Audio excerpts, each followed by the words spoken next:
In a small village nestled in the heart of a lush African savanna, there lived a woman named Zina. She was known throughout the land for her kindness and beauty.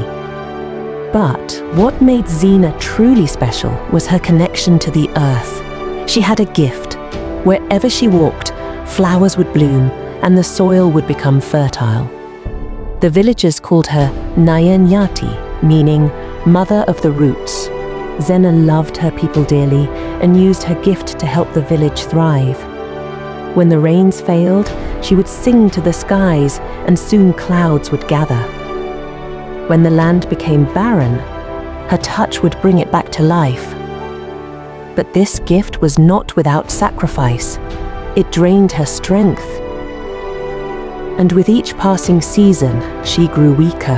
One year, a terrible drought struck the land. The rivers dried up, the crops withered, and the animals fled in search of water. The villagers grew desperate. They begged Zina to use her powers to save them once more. "Please, Nayani," they cried, "help us, or we will perish."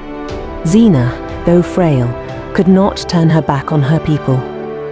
She knelt in the center of the village and pressed her hands to the dry, cracked earth. Closing her eyes, she whispered ancient words taught to her by the spirits of the forest. As her words filled the air, the ground began to tremble. Tiny shoots of green pushed through the earth, growing taller and stronger with every second. Trees sprang up, their leaves bursting into vibrant hues.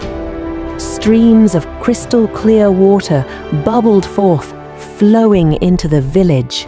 But as the land came back to life, Zina's body began to change. Her feet sank into the soil, her arms stretched skyward, and her skin hardened into bark. She smiled one last time at her people before her face transformed into the rough texture of a tree trunk. The villagers were heartbroken. "Zina has become the great tree," they whispered, bowing before her.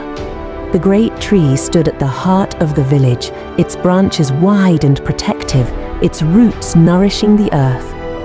Birds nested in its branches, and its fruit fed the hungry.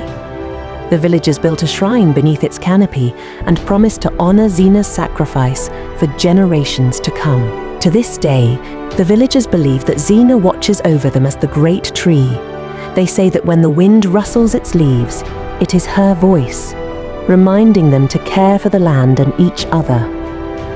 And so, her spirit lives on, eternal and nurturing, in the heart of the village.